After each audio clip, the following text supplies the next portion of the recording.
how to manage your tags on Facebook Lite. Hello guys, in today's video I'm gonna show you how to manage your tags on Facebook Lite. First thing, go to Facebook Lite.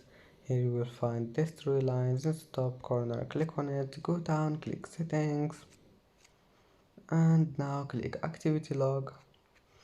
And here you will find manage your tags. Click on it, and here you can manage it, and you can remove tags just by select it and click remove tags.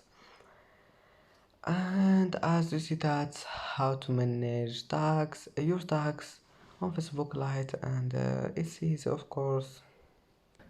And that's it for today's video. If you like this video, please don't forget like and don't forget subscribe, and thank you for watching this video until the end, and see you in the next video.